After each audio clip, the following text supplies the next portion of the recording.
Welcome, everybody. Let's begin with the pledge.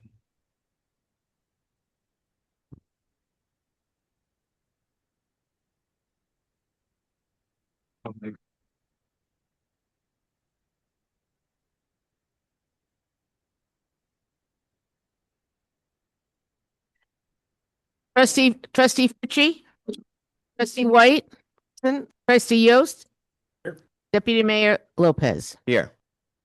Tonight, we're going to be starting with some public hearings. The first one is a public hearing for proposed law 2026, amend the Chapter 270 cannabis and vape shop regulations. Is there anyone in our audience that is here to speak on that? Yes, sir.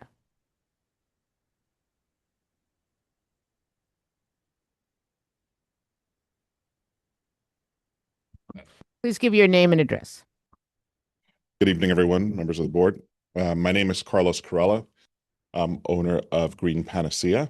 Proposed to open shop at 159 Main Street. And we are in favor of the new language legislation, which is being proposed to allow for operators to be in the town center.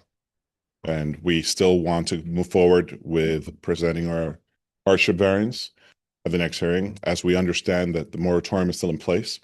And so that could further us being able to apply for any building permits unless the board today decides that it's moot. And so we are at your instruction. Thank you. Thank you. Anyone else for the first? Is there anyone online that would like to talk on the first public hearing? Please raise your virtual hand. No one. Seeing no one. Do I have a motion to close the public hearing on proposed law 2026 cannabis and vape shop regulation? So move. Second. All in favor? Aye.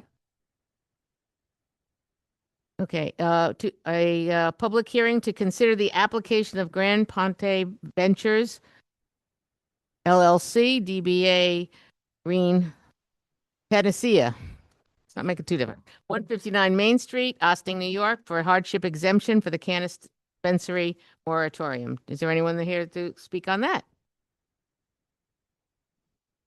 You want to speak again, or no, or you think you did? One over here.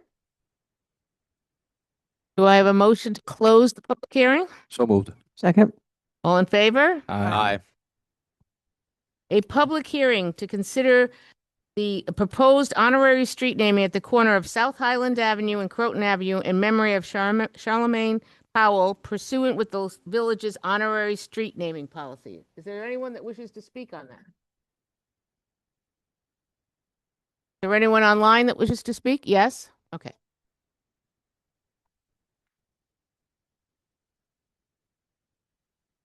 Yes, I've got two people. I'm going to bring Malvina over.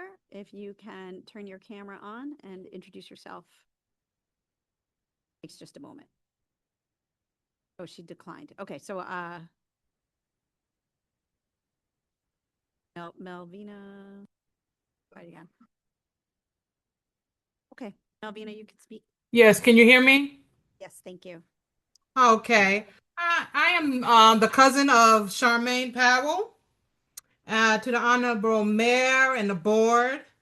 I am coming to you today with love and joy in my heart and immense pride to propose a lasting tribute to a true local hero. I formally request that the town consider naming a street in honor of my cousin, Charmaine, lovingly known as Buddha, who gave her life to save her sibling during the tragic fire of November 13th, 2001. Charmaine Powell made a sacrifice beyond measure. In a moment of unimaginable terror, Charmaine Buddha did not hesitate.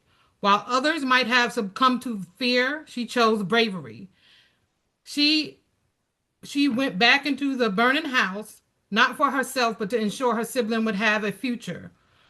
By putting his life above her own, she demonstrated a level of courage and selflessness that most of us can only hope to aspire to. She wasn't just a sister, a daughter, or a cousin. She became our ancestor. She wasn't, her name belongs on the street sign. Naming a street after Buddha is about more than just a sign. It is about what we value as a community. It represents bravery. Her name will serve as a permanent reminder that true heroes live amongst us. It represents a legacy of love. It honors a young life that was defined by devotion to family, and it represents community healing. For those of us who knew and loved her, and for the town that mourned with us, this gesture provides a place of reflection and pride. Charmaine Powell is loved, missed, and never forgotten. She was a vibrant soul who was full of laughter and kindness, someone who liked to dress up like a princess and in other playful clothing. She loved to dance. She was fearless when it came to riding the rides at amusement parks, and she was definitely a daddy's girl. The void she left behind is immeasurable. She is missed every single day, and though she is gone in body, she will always be loved and always be remembered. By naming a street in her honor, we ensure her story is told to future generations. We ensure that when people drive past that sign, they are reminded of the girl who loved her family enough to give everything for them. There is no greater love than to lay down one's life for one's family. This, this is the legacy of my cousin, Charmaine, the legacy that she has left our village of Ossining. I thank you for your time and for your consideration. This and this request to honor a girl who has and always will be the best part of us, our family. Thank you so much.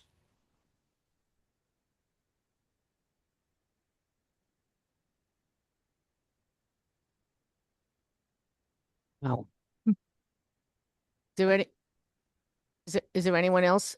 Jamie? Yes, I'm sorry, I was just, Asaja, I'm sorry if I'm pronouncing your name wrong. Sims, I'm going to bring you over.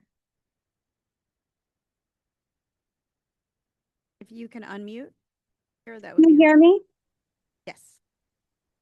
Yes, I'm coming to you guys today as Charmaine's best friend. I did write a letter that I would like to speak above. Okay, so when thinking of Charmaine, I am reminded of the countless moments we shared and the memories we created together from the rec pool, rec parties, or simply hanging out at her house, which will forever be etched in my heart. When I moved back to Ossining in 1999 and started AMD for the first time, Charmaine was one of the first people to befriend me with open arms and an open heart. And from that moment on, we were inseparable. After school, during school, and even on weekends, we were always together, creating memories that I will cherish forever. Charmaine was the type of person who lit up the room with her presence, and her infectious personality drew everyone to her. She was a true friend to all, and her compassion and kindness inspired us all to be better versions of ourselves. I remember meeting Charlene, Steve, PJ, and the rest of the family for the first time, and they welcomed me with open arms, treating me like I was a part of their family, a love and an acceptance that has only grown stronger within time. If meeting Charmaine has taught me anything, it is that genuine and loving people still exist, and I am forever grateful to have found a true friend and a sister in her. I come to you today not only as a member of the Austin community, but also as a person Charmaine considered her best friend, to ask you to please grant her family's wish of renaming Croton Ave to Charmaine E. Powell Way, a fitting tribute to a life that touched so many hearts. Charmaine's love and kindness knew no bounds, and it's time for us to show her just how much we love and appreciate her. November 13th will always be a bittersweet day for us, but it is also the day we gained an angel and a hero, a reminder of the impact one person could have on our lives. I love you, Buddha, forever, your best friend, Asia.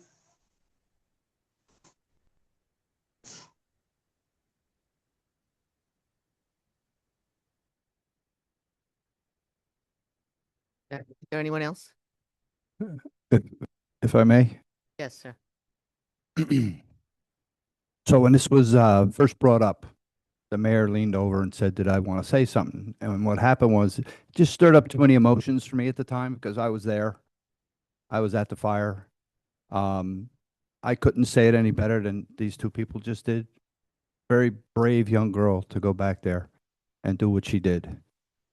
And it's a shame that we lost her, but I couldn't think of a more fitting thing and by naming the street after her. And excuse me if it still mixes up emotions because as a firefighter, sometimes we see a lot of things and you bury it.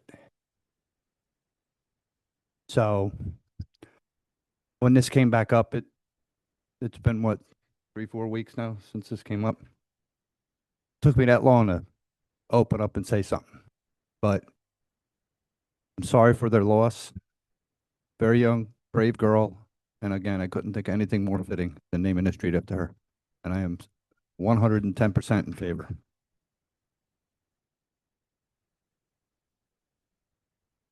Thank you. Else? All right, do I have a motion to close the public hearing? Second. Oh, So moved. Second. all in favor? Aye. Aye. Thank you very much.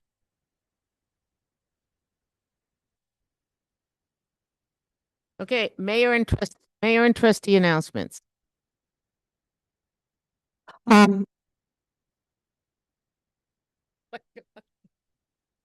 Um, I just wanted to talk about Joseph Burton passed away yesterday, I believe. He was the longest serving police chief in the history of the village of Ossining. He joined the force decades ago. I'm going to get you the exact number. He was 24 years he was chief of police. And he retired in December 31, 2015, and a street was named for him, Chief Burton Way. He's remembered as a dedicated public servant, a steady and respected leader, and a proud member of the Austin community, where he also lived and volunteered as an assistant football coach for the local high school team. His legacy lives on in the department he helped shape and in the countless lives he touched throughout his career. Now, I knew Joe as president of the Ossining Historical Society. He was also a local history buff. And it was always great to talk with him about times in Ossining before I lived here when I was village historian. And I saw him last summer, and he was fighting hard. But we honor his memory, and I'm sure the Chief Zimmerman will have something to say as well. But thank you.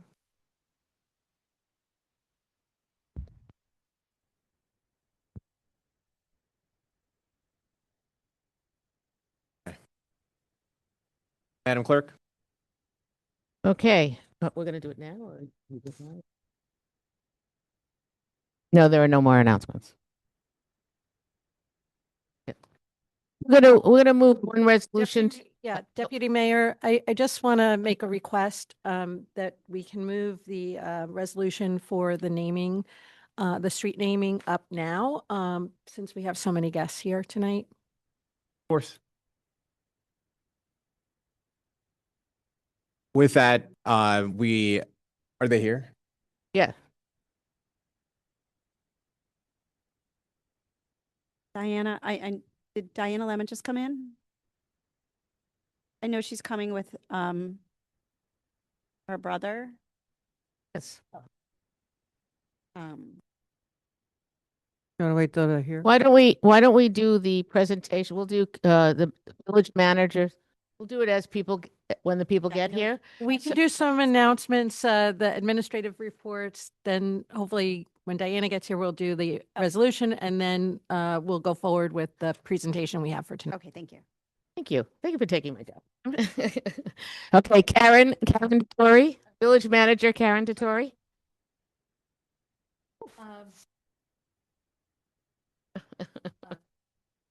Microphone.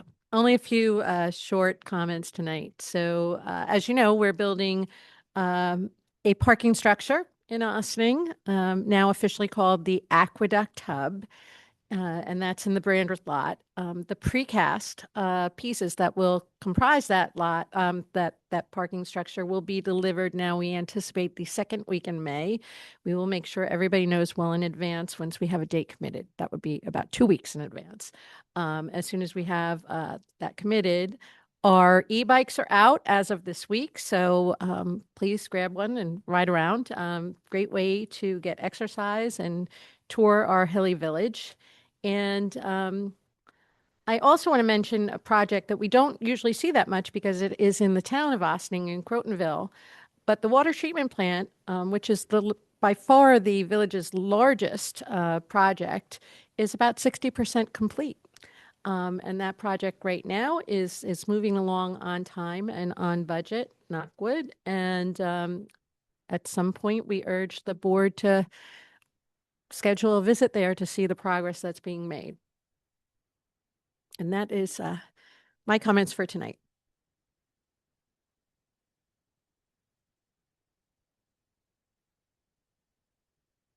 Oh, Chief. Oh, sorry. I apologize. I'm sorry. Too many chefs in the kitchen.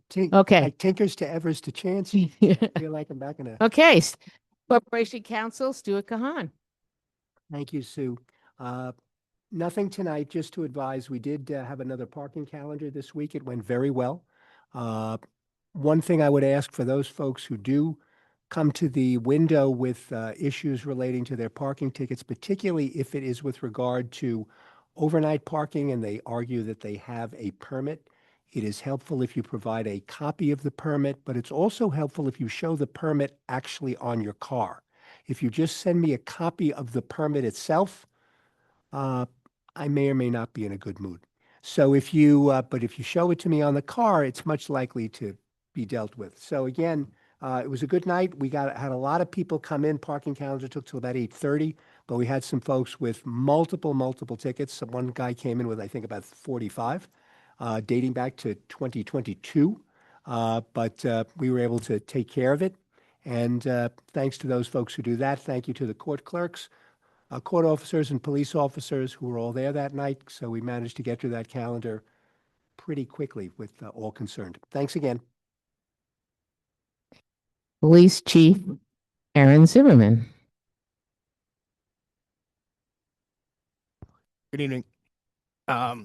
Yes, as Dana mentioned, unfortunately, retired Chief Joe Burton passed away on Monday the 6th, and he's being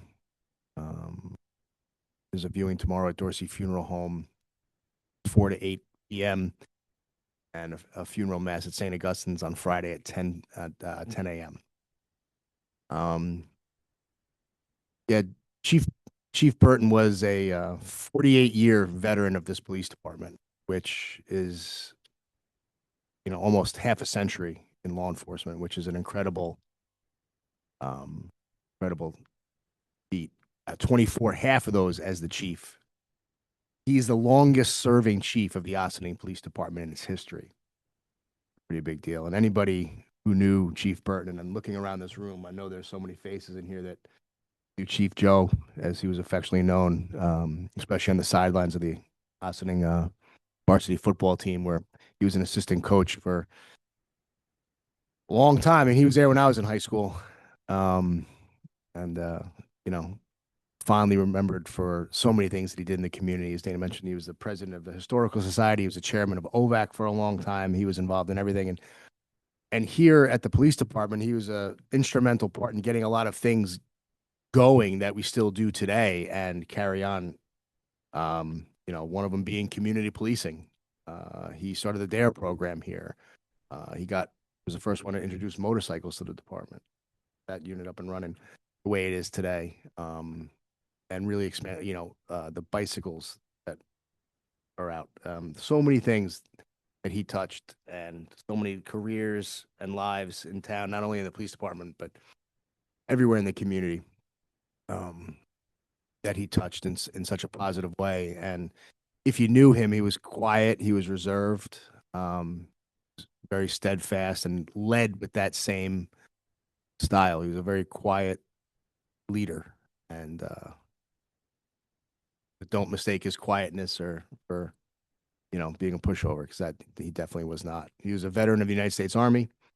He was a graduate of the FBI National Academy in law enforcement. That's a really big deal. That's a really big deal. So we're gonna remember him tomorrow and celebrate his life and his career here. Point of note on that: if you're traveling through town, 4 to 8 p.m. notice some traffic around South Highland Avenue. That's what it's for. And Wilton's going to be closed for that time frame, except for local traffic. If you live there, of course, we'll let you get to your house. But there's probably going to be a pretty significant police presence in town tomorrow. So if you're traveling, that's what it's about. So be patient. you want to stop by and pay your respects, 4 to 8 at Dorsey Funeral Home, and there'll be a funeral mass at St. Augustine's at 10 a.m. on Friday. So, wish it was better news, but he was a great man for the town and village of Ossining and for this department, and he'll be missed. Thank you, sir. We're going to just delay the resolution for a few more minutes. We're going to do the presentation of the battery energy storage systems. So we'd like to introduce Ron Keeman, who is here, and he is the program director for the Business Council of Westchester Clean Energy Action Coalition and founder of Earth King Energy. So Ron is going to take us through a presentation on e-battery storage via Zoom. Thank you very much. Can you all hear me okay? Yes. Excellent. Thank you. I'm going to share my screen as well. Please let me know if you can see it.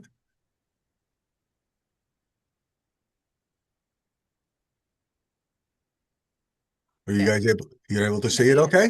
Yes, thank you. Okay, wonderful. Thank you very much. I tend to speak a little quickly, so would you guys like to ask questions along the way, or would you like me to go through and then you can ask at the end? You can go through and we'll ask at the end, but we're not a shy bunch. We'll jump in if we have questions. Great. Okay. And how much time would you like me to take? Because I can go deeper or a little shallower on the. Let's start with 10 minutes and then we can extend if we need to. That would be perfect. Great. Thank you very much. So the Business Council of Westchester, you guys probably know, has about 1,200 members all throughout the county. Largest business organization dedicated to helping businesses thrive and survive, as well as nonprofits, which was one of the things that really attracted me to them, is they recognize that nonprofits are a critical role in the community, and they have a very great cross-section of the community, including a number of municipalities. By the way, I'm been around Ossining for a while. I don't live in your town. I know a lot of people who do, and I've done various work there over the years, and just want to say you guys do amazing stuff. So the Clean Energy Action Coalition is a cross-section of businesses, municipalities, educational institutions, clean energy organizations, all coming together, united to make Westchester County's energy more affordable, reliable, and sustainable. And affordable, managing and reducing energy costs, making it more reliable, ensuring energy reliability and resiliency, and then also more sustainable to reduce particulate and carbon emissions. And there's about 130 different organizations that are now involved in this. To frame the challenge that we're looking at, and the reason why the Business Council is involved in this piece, is the energy landscape and the challenging situations that we're in with affordability, reliability, as well as sustainability. And to give you some concept of how we're approaching it, the least cost energy is that which we don't use. So that's all the energy efficiency things, right? It's insulation, it's controls, it's peak demand reduction, it's heat pumps, it's geothermal. And that's a prime consideration as we look at the energy landscape and what we can do. First thing is do more with less, be more efficient. Second piece, the cheapest source of electricity in New York State today, by far, is hydropower. It's fuel-free, inexpensive power, and that's because when we own and maintain renewable energy infrastructure, nature provides the fuel. So what that means is that when you have a renewable energy infrastructure, hydro, the water flows, the wind blows with wind power, the sun shines with solar power, and we get inexpensive energy. Third component, when we look at how to get more energy into our system, because we're using more every day for all the different reasons, the fastest way to do that, the lowest cost new source of new generation, is solar and battery storage. And when you take a look and you look at the national studies, the international studies, renewables stand out as both the lowest cost and quickest way to deploy energy resources. And you take a look at our rising energy bills, one of the things you have to understand is that a lot of this cost is because of the increased use of natural gas for pico plants. That's a relatively expensive source of energy. And in addition, when you take a look and compare that to utility scale and other sources of solar with battery storage, we're looking at dramatically less prices.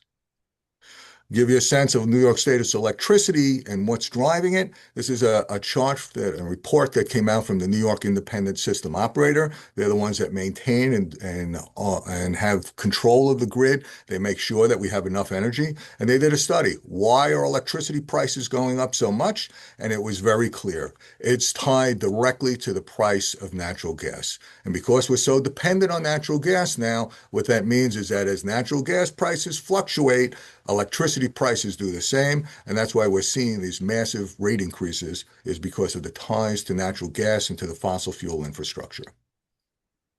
And then we have a reliability crisis. What happened last summer was that we had the highest peak ever for June. We had 4 of the hottest times occurring last summer.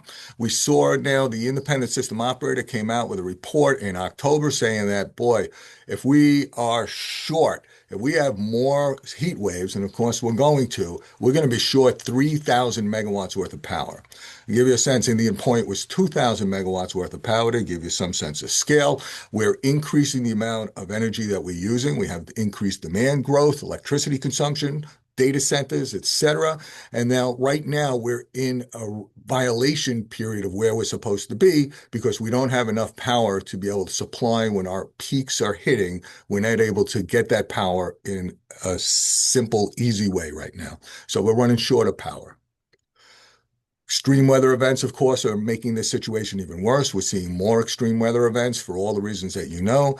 Power outages increasing year round. So last year, if you just look at last year, in June, we had coastal flooding. In July, we had more flooding. We had Westchester County issuing weather alerts and emergencies, the governor declaring a state of emergency because of heavy rainfall going into it. So flash floods closing down the Sprain, the Taconic, the Bronx River, the Sawmill River Parkway in September. We saw a sinkhole on the Sawmill River Parkway after record rainfall. And then we have power outages that are associated with that. And when you take a look at the power outages, what we see is even in November, way past the traditional time of peak period and heat, we saw that there was significant amount of power outages. And now when you take a look at what's happening is that we've been lucky enough not to have a system-wide failure, but we're having these very particular community failures where thousands of people are losing power, sometimes for a few minutes, sometimes for a few hours. When it goes on longer than that, it gets really disturbing. But what we're seeing, it's increasing the amount of power failures that we have because the grid is getting stressed out. And we have to recognize that and deal with that and manage that. But the good part, one of the good parts is that we have programs out there that are called demand response programs. And that's available for businesses, it's available for municipalities, it's available for residents. And one of the things that saved us last year during June, when we had those peak hot periods of time, where that there were 100,000 Con Ed customers, some individuals, again, businesses, nonprofits, institutions, etc., that reduce their demand for the time when it was most needed. And that 1,000 megawatts was equal to half the output of the Indian Point nuclear power plant. It was dramatic. Here in Westchester, Sustainable Westchester, you guys are very familiar with, has a program called Grid Rewards. It basically allows any residents to sign up for this program that's in Con Ed territory. It's also similar for other utilities around the state. But what it does is it just reduces the load on the grid. So sometimes it's turning off the hot water heater for a little while. It's increasing the thermostat a couple degrees. It's doing some simple things that doesn't really impact lives, but it reduces peak demand. And again, that was 1,000 megawatts last year. And one of the things we also see is that a number of businesses are moving, especially those like this auto dealer, which has been electrifying its system to be able to produce electric charging for cars. And what they've done is by putting in solar with battery storage, be able to charge those cars and not have massive rate increases due to the peak demand that would have been, and a 75% reduction in peak demand and 84% cost reduction. And what we see is California, one of the systems that they have is they have these distributed batteries in many homes. And last summer, they had 100,000 homes all taking these batteries and feeding it into the grid and becoming a virtual power plant. So instead of having big central power plants, this distributed network, much like our cell phone network is now distributed, much like our whole internet is distributed in terms of the way that our communication happens, that's happening now with energy, and that's the direction that we're headed in. Okay, so how much electricity do we use? And one of the things we've done with Sustainable Westchester is now documented through all the different reports the state collects from the utilities that as a whole, Westchester County uses 5.4 billion kilowatt hours a year of power. We've now documented for every municipality how much all the people in every community use altogether. That's not just the residents, it's the residents, the businesses, the institutions that are there, et cetera. So we've now documented exactly how much power each community uses.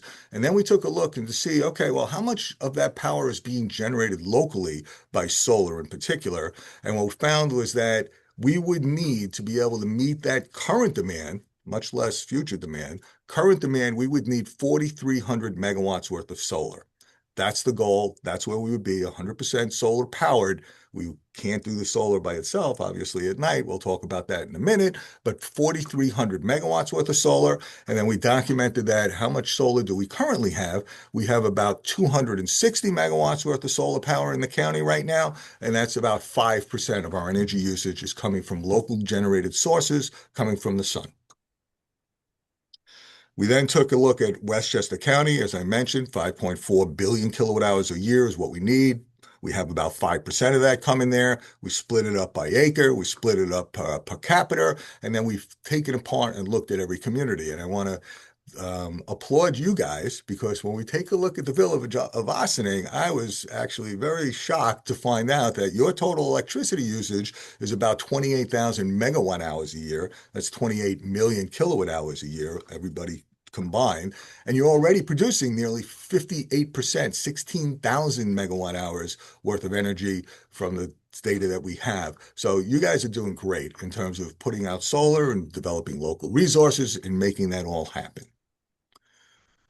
When we take a look at the county, one of the low-hanging fruit, we believe that's there, is that you take a look at the parking lots that are out there, which are already paved. We're already using that land. It's all blacktopped or, you know, other forms of concrete, et cetera, on those parking lots. There's 132 parking lots that are more than 5 acres. There's 1,500 parking lots that are 1 to 5 acres. And when you take a look at those 1,600 different parking lots, that's 800 megawatts. Nearly half again of the Indian Point nuclear power plant that we can get energy from just by putting solar carports over our parking lots, keeping the sun off of the cars, keeping the rain and the elements and the snow off of cars, and basically doing the thing that Manhattanville College is doing, Croton Train Station is doing. And you take a look, White Plains has done this as a community on their parking lots, a community solar on over their parking lots. IBM's doing it. I mentioned Croton, Vail GMC.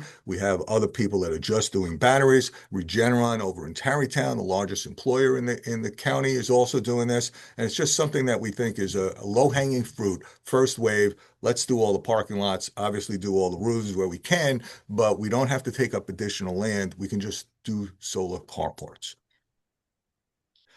That gets us into batteries because the sun doesn't shine all the time. Renewables, that's one of the things. They fluctuate, right?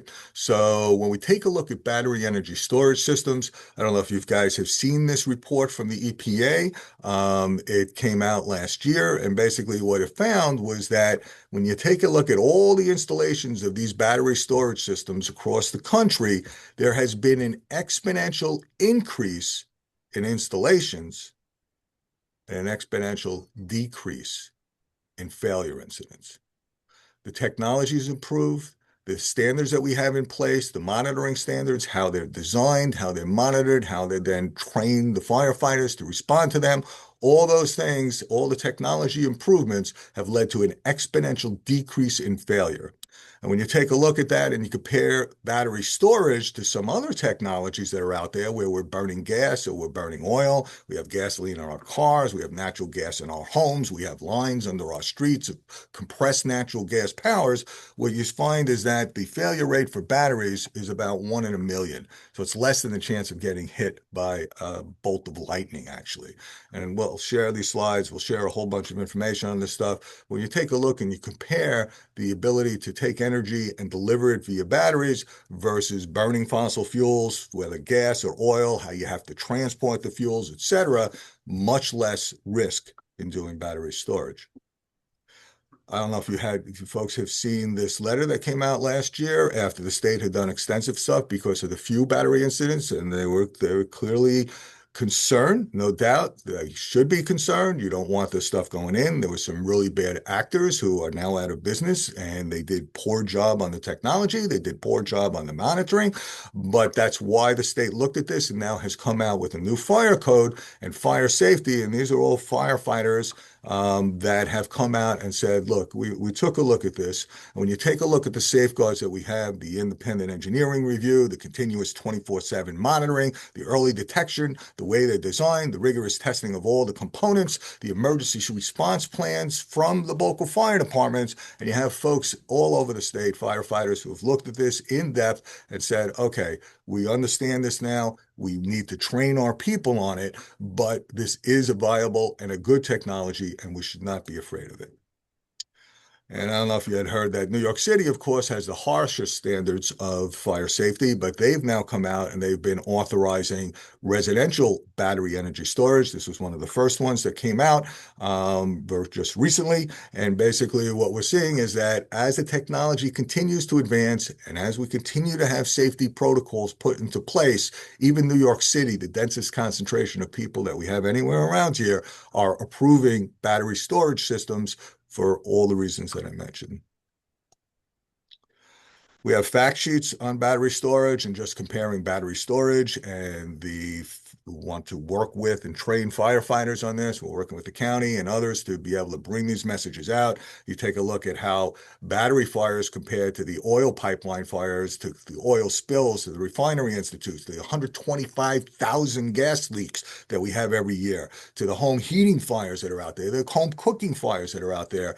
And when you put it in that perspective, what you see is that these battery fires are really, really small probability of problems. But that doesn't stop communities from being concerned and being afraid. And you know, I get the fear, you know, there's no doubt about it. But one of the things that we've done now is documented which communities have passed good laws and rules, and that's out there, as well as some of those that have passed bans or moratoriums because they fear it. And got that, understand that, but we need to get in front of this because we're going to run out of power. And when we run out of power, especially during critical events, that means that people during critical events don't have their life support systems, their ventilation systems, their air conditioning during heat waves, and all the different things that go into power. So this is a way to deal with that, and we think it's a very effective way of dealing with that. And then as you guys are debating and what you're going to do, I know you recognize that there's the small systems that go into residents or small businesses. There's the medium size, which goes into things like the car dealerships, et cetera. And then there's the larger systems that are more utility scale. So when you take a look and you're segmenting out what you're looking at and how you're going to regulate it and where you're going to authorize what, there's different sizes that have different impacts. But one of the things is that I think it's really kind of astonishing for us all to recognize is that we really don't need to be afraid of the technology. We have this technology in our cell phones that basically it's the same types of lithium ion cells that are in our cell phones. They go into a module.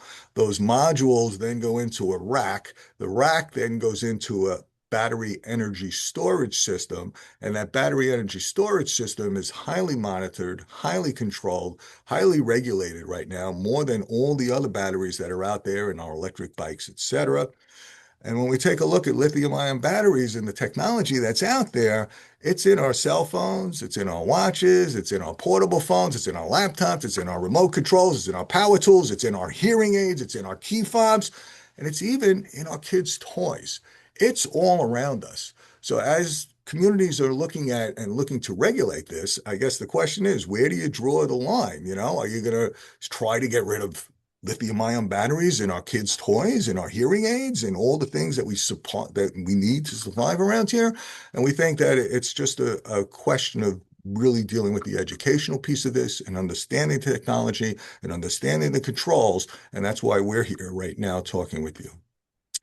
So the Clean Energy Action Coalition has 4 prime priorities this year. One is to reduce peak demand. We're urging everyone to sign up for these peak demand programs. You could save some money. It doesn't have a major impact on your lifestyle. You can opt out on it. If you're having a party or whatever else, you can opt out of it on that particular day. But everybody should participate in these peak demand programs. It's a way to save money. It's a way to keep the grid up, especially during peak stressful times. Second is to fast track solar everywhere we can. You guys have already been doing a great job on that. We applaud you and we'd like you to continue doing it and do it on the new parking lot that you guys are building. I think it's a great way to build in some resiliency and some cost savings and some long-term fixed price energy resources that won't increase for 25, 35 years. No price increases from the solar on these carports or from other solar. We also believe that we need to fast-track battery energy storage systems, and we want to work with you and all the other municipalities to make this happen, to understand the technology, to deal with the proper controls, and to help your community figure out what makes sense and to really impact it and to do it that way. And then on the fleet side, there's something called renewable diesel, and we could talk about that separately, but basically renewable diesel is a vegetable-based fuel stock, but chemically now it's refined to the point where it's exactly the same as fossil diesel, and that renewable diesel is now providing 75% of California's diesel transportation market. And many times it's cheaper than fossil diesel, and it's a cleaner burning, it's cleaner fuel, and you could drop it in even on heating oil into homes in the 100,000 homes that heat with oil. And that's one of our other priorities, is to just do something quick and easy. It doesn't require any infrastructure changes, no changes to the tanks, no changes to the burners, no changes to Ron, everything. Yep. And here we go. And last but not Ron, least, yes, sir. can you hear me? Yeah. Okay, great. I gave you 10 minutes. We're 15 minutes in, and you gotta, Okay. I don't know how many I'm more done. slides you got here, but if you Yep, can take this us is it. home. I'm done. Next Tuesday, you guys, in your town, over at what was the GE Center, it's now Windrose. We have a Clean Energy Action Conference. We want to invite you guys to come. In addition to a host of speakers that are going to be there, you'll see various different work groups that are there, including one on battery energy storage. I know Paul Rogers, I don't know if you connected, Bob, with Paul, but Paul is a New York City firefighter. He's there, other experts to talk to about the battery energy storage system. There's everything else on there. And we're also doing a tour of the solar carport and battery storage system over in Croton. And hopefully you guys can make it. And thank you so much. I'm sorry I went over. Thank you. No worries. I'm going to turn to my colleagues. I'm going to start with Trustee White, and then we'll go over to the folks on my left. Trustee White. Thank you. Oh, I'm one of those households that has solar, so yay. And very, really appreciate the importance of these battery systems. My concern is that we do have someone wanting to put in the system on Central Avenue, which is very centrally located in the village and is right actually over the Sing Sing Kill. And it seems like a little bit of a strange place to put this, but my main concern is that location. I mean, the whole philosophy behind these things I'm totally about. So that's the only thing I'm concerned about. I understand they're Tesla units. So, I know they're in front of the planning board and we have a little bit more, I have a little bit more thinking to do on this, but just in general, yay, Bess. I understand the importance of these systems to, creating a clean energy future. So thank you for the education. My pleasure. Thank you very much, Trustee. Trustee Yost. Appreciate the time and thank you for the presentation. Will we get to have a copy of the presentation? Yeah, I'll send it off to you guys tomorrow. Absolutely. All right, so that'd be helpful to kind of get a sense of. And I think, understand the need, understand the math around placing the whole question of electric generating capacity. So that, I mean, the math's pretty clear. For me, I'm still interested in a future conversation or some education around specifically around a little bit more around the technology of the sized ones. And then talk about the what if, because when you talked about the response, the ability to respond, the ability to contain, the ability to monitor. And so for me, there are kind of a couple things that go along with that. Somebody's got to do that. And that falls to the village. And there are costs associated with that and risks and incremental activities that need to happen. And I haven't had a good sense of what those are. Not for tonight, but for another time. And then I've also, the other piece for me is like actual, like the small benefit. What I heard was, I believe, a number of less than 100 houses that could be impacted by the battery storage device. This one specifically. And so for me, I've got a question of risk reward and cost. For me, hasn't. So wonderful questions. If you are able to come on Tuesday, there's going to be the opportunity to sit down with some of the foremost experts and talk with them and ask some of your questions as well. And then I know both NYSERDA was willing to come to you guys if you guys want to reach out to them and ask them for more in-depth conversation, and they can bring some of these New York City and other firefighters, other first responders who are very familiar with the technology and can go in depth on all the questions that you have.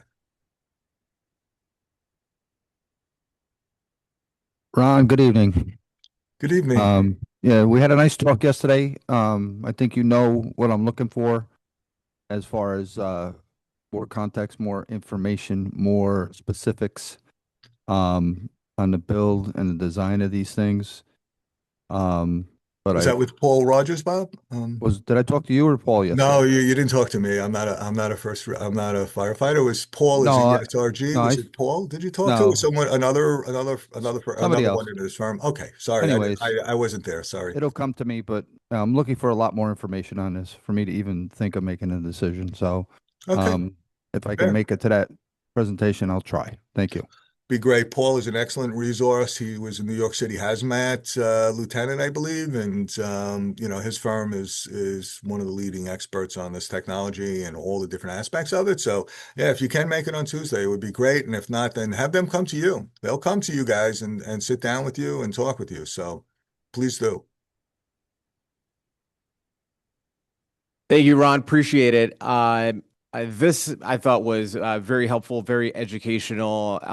There were, very conflicted. I want to be transparent with you because, on the one hand, of course, I want to continue the mayor's charge to be the greenest village in the county, in the state, in the world. That is what she is calling for, and so that is what we must do. But on the other hand, when I see some of the data that you put up, I scratch my head. So, for example, you took a look at the map of the county and the percentage of kind of green initiatives, or I don't remember exactly what the green portion was, but then there was Ossining that was doing a lot more than the county. So that's part of our ethos. We want to do those kinds of things. But then when you juxtapose that with the list of municipalities that had either banned it or had a moratorium all the way through down the ones that had actually installed them, they tracked with, generally speaking, not size of the population, but the amount of real estate that they had. So Ossining was on there, for example. If possible, I would put town of Ossining because Mount Kisco, for example, is in one of those moratorium banned kind of things. And if they look at it and they go, well, Ossining has it, then it's a little bit confusing, perhaps. And so the town of Ossining or some of the other communities that were there, they're not as dense as the villages. The cities, as I saw here in the county, had a moratorium, and the ones that banned it were more densely packed communities, ones closer to Ossining. And so, we are leaders, not followers. I'm not afraid of being one of the only ones like us that are doing something like this, but I want to make sure that it makes sense. And so This is not my area of expertise. I first look to Trustee Fritchie. He's been a firefighter longer than I've been a person. And so I trust his judgment. Until he gives a green light, you got no light from me. You got to go through him first. Sure. If he says yes, then I'll consider it. And I want to make sure that we are on the right track. But this is certainly a very helpful start. So thank you. It's my pleasure. Thank you very much. And that's all fair. And I think you guys should, have your firefighters take a look at it and really take the time to really understand it, because it really is less scary than a lot of misinformation that's been out there. And anything new is always scary. But I'll be really quite frank. I mean, I was so sorry to hear about the fire that claimed a person there. Any fire is deadly. We don't want fire, period. Every fire is toxic, right? So get it, understand it. And when you take a look at the risk of fire, though, with the battery storage system, especially the ones that are controlled, it is dramatically less than the gas lines, than the gas furnaces, than the gasoline cars, than the oil heated homes, etc. The risk is so dramatically different. So anyway, I understand what you're saying, and I'm looking forward to hearing that you guys get what you need. So let me know what else I can do to help. Thank you. Thank you very much. We're going to move on with our meeting now. Okay. Thank you very much, everybody. So Diana wants to say. So I believe we have some other people who want to speak tonight. I understand Diana and Armin's brother.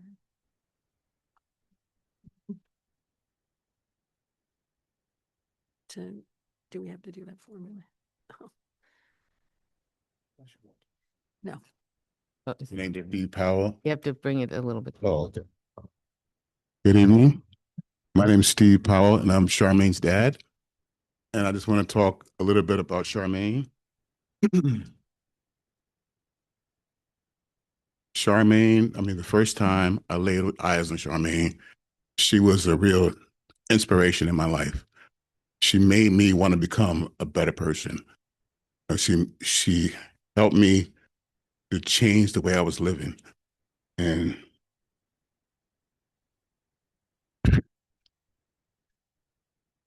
I just want to fast forward to like the first Christmas we had with her. And one of the first Christmases where Charmaine was able to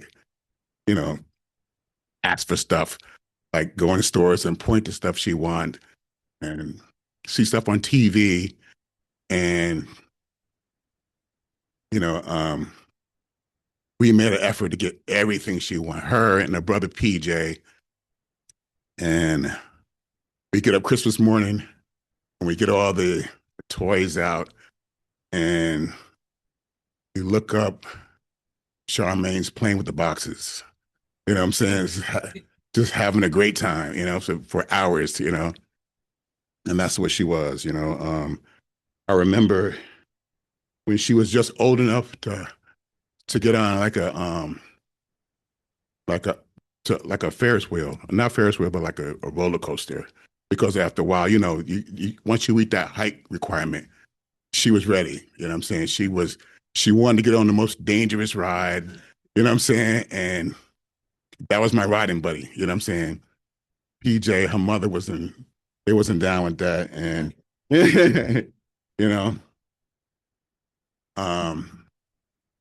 she just made friends everywhere she went. You know what I'm saying? I want to talk about a time where we went to Virginia Beach. It was me, my girlfriend, who's my wife now, her daughter, and one of her friends. They were playing on the beach, and I looked down and looked up. Charmaine was missing. You know what I'm saying? To us, she was missing. But we got the lifeguards.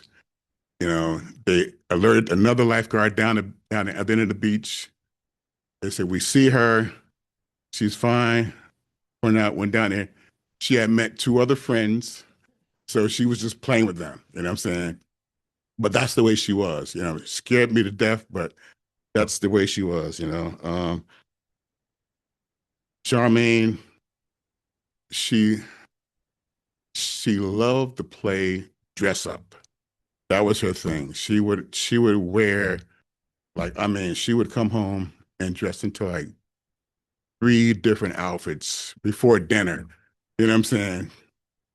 And that's the way she was. I mean, she loved the family. She loved her friend.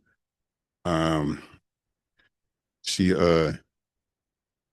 I mean, she was like a big sister to her cousin, and she looked up to her stepsister, Kara, like a big sister. I mean, she just loved life. You know what I'm saying? She I can talk about the last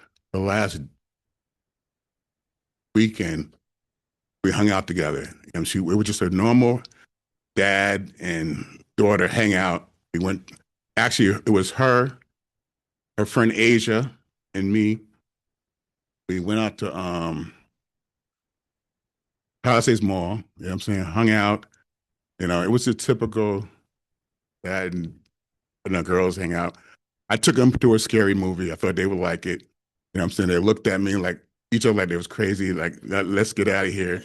So we got out, we left, went to that big Ferris wheel. We got on the Ferris wheel, got something to eat. But I mean, it was just a normal time that I spent with her.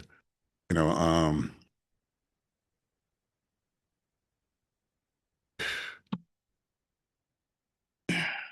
it's just that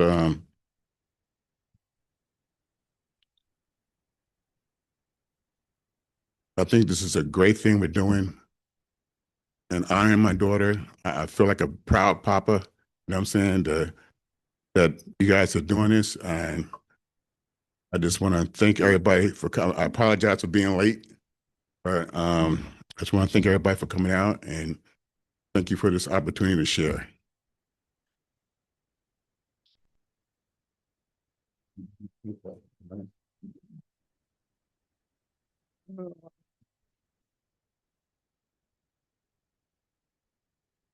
Good evening, everyone. Evening. Thank you for bearing with. I was juggling mommy duties. Just looking for. So I was sent words to share, and I'm close, I believe. Okay. So I'm sharing these words. These are from Steve's wife, Karen. She wanted these words to be shared. So she said, typically streets are named in honor of those who have lived long lives, and only really for those whose time was cut short. But a life is measured not just by its length. It's defined by the people it touches. In her brief time, Charmaine Powell touched so many lives that she left behind a lifetime of memories, laughter, and love. She was fearless, compassionate, and deeply caring. Streets bear the names of those whose impact endures long after they are gone. And Charmaine embodied everything we hope our young Ossining community will strive to be: selfless, kind, and full of love. So those were the words of Karen Powell. And I just want to say thank you to all of the family for coming together and to being here in this moment. My cousin Steve and I say, are in a club nobody wants to be in. And that's parents that outlive their children. And, I just happened to be having a conversation with my colleagues, Joyce and Althema, and Charmaine came up in conversation. And I said, yeah, I think we need to move this forward because she was absolutely a hero. And to all of the words that Steve's wife mentioned that I just shared, is though that is what we want our community to embody, right? We want our children that are walking the streets to think about being selfless, to think about caring for another, to think about making friends wherever you go, like her father said. So to that end, I am confident that we will move to the next stage of this, but I thought it was very important that everyone who loved her came and had an opportunity to speak and to say her name, Charmaine Powell, because in our community, right, we know that when we call the names, we are giving power to energy. We are only here in the body, but we are all energy. We don't die. We just transcend to the next level. So by being able to continually see her name, we are empowering her and we are empowering each individual that sees that name when they walk by. So thank you.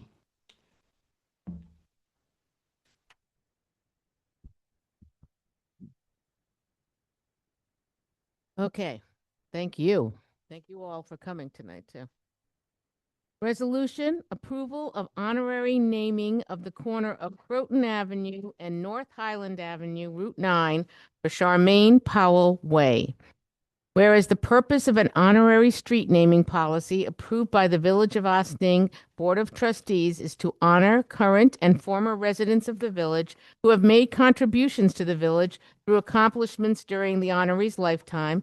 And whereas a request was received for an honorary street naming in memory and to honor Charmaine Powell, who lived her entire life in Ossining and whose life was tragically cut short when she went upstairs to the family home to warn and rescue her brother about a fire, not knowing that her brother had escaped from their home.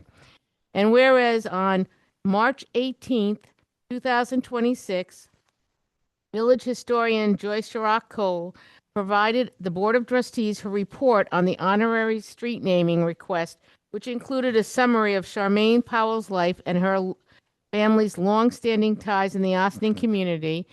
And whereas pursuant with the policy, a public hearing was held on the application on April 8th, 2026, at which time members of the public were given an opportunity to address the Board of Trustees on the application, after which the public hearing was closed. Now therefore be it resolved, the application for the honorary street naming for the corner of Croton Avenue and North Highland Avenue, Route 9, as Charmaine Powell Way is granted, and be it further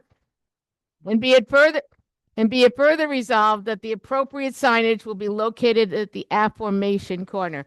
Do I have a motion? So moved. Second. All in favor? Aye.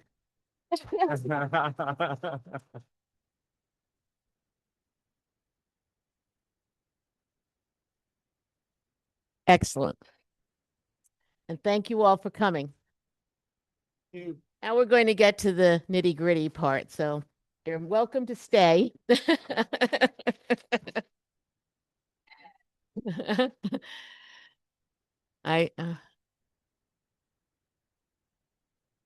Were you taking a second break, or we had a trustee walk Let's off? give Okay. it a minute. Let's let them leave, you know.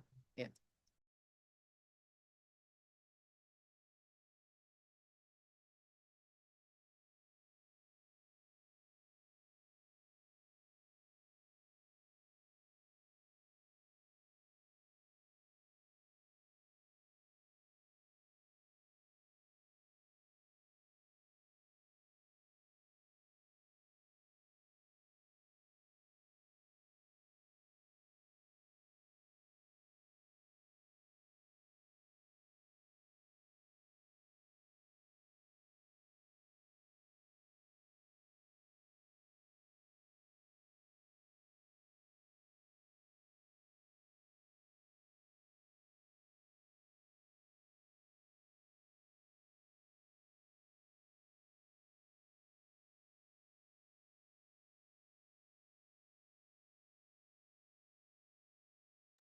Work in our Organizational announcement. Stay on the. Announcements must be event-related only and can be no longer than 2 minutes in length.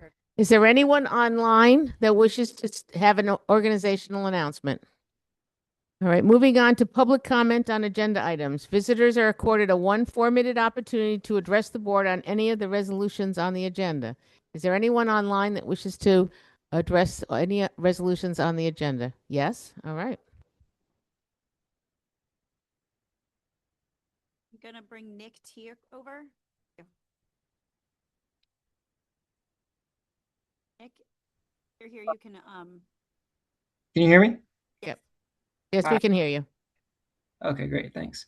Nick Tedrow, Village of Ossining, 6 Osage Drive East, member of the Environmental Advisory Council at the village, sustainability coordinator professionally for the city of New Rochelle. Just wanted to speak on the battery energy storage presentation. Thank the gentleman for coming and presenting some great information about all of the contextual factors related to this technology and considering it for the village.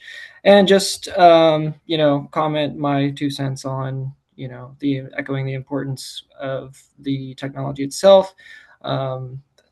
Appreciate for sure all of the concerns around safety. It's been a big topic, and I've worked in the renewable energy space, clean energy space, my whole professional career, including in Westchester. So definitely something I've looked at a lot and considered, for myself as I think about these technologies for my home, even and so on and so forth. As well as I think Trustee Yost raised some good questions there about the financial and operational aspects as well of how that looks going forward. But just wanted to impress upon the real reality of what we deal with here and climate change year to year and the importance that battery energy plays in sort of alleviating those increasingly consequential financial, physical burdens that we're facing as a result of climate change. So, delays with taking action on key pieces like the battery energy storage, just further elongate and exacerbate the problems that folks are going to see and do feel every year. Oh, am I over my time? I'm sorry. You're there. Okay, Okay. thank you. Well, I appreciate it, board. Thank you. Thank you very much. Okay, anyone else? Okay, moving on to visitor recognition. Visitors are accorded a 3-minute opportunity to address the board on issues not relating to the agenda, but of relevance to the common good of the village. Is there anyone online that wishes to make a visitor recognition? Seeing no one, we'll start with our village board resolutions. Approval of minutes, March 18th, 2026. Resolved that the Board of Trustees of the Village of Ossining hereby approves the minutes of the March 18th, 2026 regular meeting as presented. Do I have a motion? So moved. All in favor? Aye. Approval of minutes, March 26th, 2026. 25th. Oh my gosh. Resolved that the Board of Trustees of the Village of Ossining hereby approves the minutes of the March 25th, 2026 special meeting as presented. Do I have a motion? So moved. All in favor? Aye. I believe I have to abstain. Okay, moving on. Approval of voucher detail report, April 8th, 2026. Resolved that the Board of Trustees of the Village of Ossining hereby approves the voucher detail report dated April 8th, 2026 in the amount of $605,823.08. Do I have a motion? So moved. Second. All in favor? Aye. This is our first local law. It will be a roll call vote. Board of Trustees, adoption of Local Law 1/2026, a local law amending Chapter 5, appearance tickets in the Village of Ossining Code. Whereas the Board of Trustees of the Village of Ossining, Village Board has been considering the adoption of Local Law 2026 entitled A Local Law Amending Chapter 5, appearance tickets, authorizing parking enforcement officers to issue appearance tickets for certain violations of the New York State Vehicle and Traffic Law. And whereas a public hearing on the proposed local law was held on March 18th, 2026, and members of the public were able to participate both in person and via Zoom platform, as well as submitting written communications to the Board of Trustees. And whereas the public hearing was closed on March 18th, 2026, now therefore it be resolved that the Board of Trustees of the Village of Ossining hereby adopts this local law, Local Law 1/2026, and directs the the said local law to be filed and distributed in accordance with the applicable law, and therefore be it resolved that local law 1/2026 shall become effective upon filing this local law with the Secretary of State pursuant with Section 27 of the Municipal Home Rule Law. Do I have a motion? So moved. Second. Roll call vote. Trustee Fritchie. Aye. Trustee White. Aye. Trustee Yost. And Deputy Mayor Lopez. Aye. Thank you very much. Local law number 2, that will also be a roll call vote. Board of Trustees, adoption of local law 2-2026, a local law amending chapter 250, vehicles and traffic in the Village of Ossining Code. Whereas the Board of Trustees of the Village of Ossining Village Board has been considering the adoption of local law 2026 entitled the local law amending chapter 250, vehicles and traffic, by authorizing the village manager to designate certain village streets and municipal parking lots as snow emergency streets and municipal parking lots. And whereas the public hearing for the proposed local law was held on March 18th, 2026, and members of the public were able to participate both in person and via Zoom platform, as well as submitting written communications to the Board of Trustees. And whereas the public hearing was closed on March 18th, 2026. Now therefore be it resolved that the Board of Trustees of the Village of Ossining hereby adopts the local law 2-2026, and directs the local law to be filed and distributed in accordance with the applicable law. And be it further resolved that local law 2-2026 shall become effective upon filing this local law with the Secretary of State pursuant with Section 27 of the Municipal Home Rule Law. Do I have a motion? So moved. Second. Okay, roll call vote. Trustee Fritchie. Aye. Trustee White. Aye. Trustee Yost. Aye. Deputy Mayor Lopez. Aye. Okay, we are going to our third local law. Board of Trustees, adoption of local law 3-26, a local law amending chapter 270, zoning for the Village of Ossining Code. Whereas the Board of Trustees of the Village of Ossining, the Village Board, has been considering the adoption of local law 2026, titled the local law amending chapter 270 zoning by adding section 270-92.1, extending the moratorium of the SP-N zoning district until July 17, 2026. And whereas the public hearing of the proposed local law was held on March 18, 2026, and members of the public were able to participate both in person and via Zoom platform, as well as submitting written communications to the Board of Trustees. And whereas the local law was closed on March 18, 2026. Now therefore be it resolved that the Board of Trustees of the Village of Ossining hereby adopts the local law 3-2026, and directs that the local law be filed and distributed in accordance with the applicable law, and therefore further resolved that pursuant with New York Village Law Section 7-706 parenthesis 5, the text of the local law 3-2026 will be entered into the minutes of the village board, and be it further resolved that the local law will become in effect upon filing the local law with the Secretary of State pursuant with Section 27 of the Municipal Home Rule Law. Do I have a motion? So moved. Second. Roll call vote. Okay. Yes, sir. Oh, I'm sorry. Yes, sir. Text just for SPN or Just for SPN, because the RDD was already dealt with by a text amendment. Okay, got it. I was just looking at the last line. Correct. Thank you. Okay.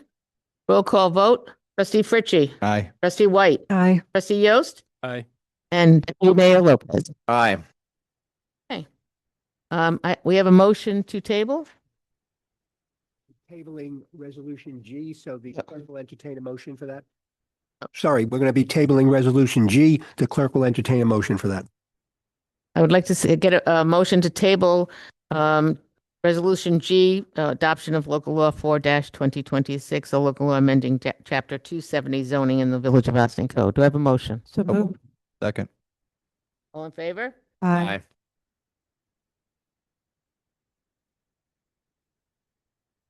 My page.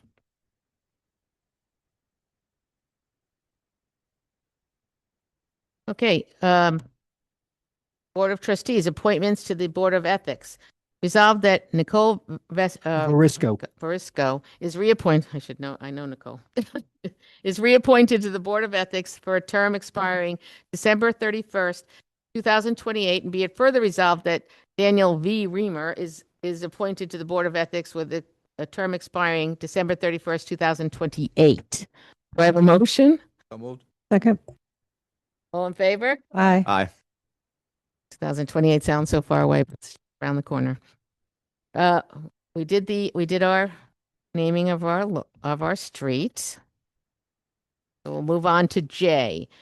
Village of Ossining Local Youth Bureau authorization to submit proposal for 2026 Summer Youth Employment Program. Whereas Westchester County Department of Social Services, Office of Workforce Development, on behalf of the Westchester Putnam Workforce Development Board, issued a request for proposals for public and private not-for-profit organizations for the provision of 2026 Youth Employment Program for eligible temporary assistance for needy families for youth ages 14 to 20.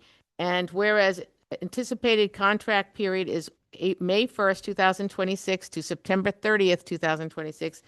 And whereas the village's local youth bureau wants to submit a proposal on behalf of the village, and whereas in response to the RFP due no later than April 20th, 2026, now therefore it be it resolved that following review of Corporation Council, the village through the local youth bureau is authorized to submit a proposal to Westchester County Department of Social Services, Office of Workforce Development, and be it further resolved that the village manager and the executive director of the local youth bureau are authorized to sign and complete the proposal as necessary. Do I have a motion? So moved. Second. All in favor? Aye. Aye. Excellent. Do we have any continuing business of the board? We do have one item on new business of the board. We take responsibility for it. We want to appoint this young man to the fire department. Fire department appointment, Ossining Hose number 1. Resolved that upon recommendation of the fire chief, Christopher Wingate, Wygand, Ossining, New York City, I can't even say his name, was elected as an active firefighter for the member of the Ossining Hose Company number 1. Do I have a motion? So moved. Second. All in favor? Aye. Are we going to executive session? So we need a resolution. Motion to adjourn. Motion to adjourn. So moved. Second. All in favor? Aye. Done. We're adjourned. 8:50?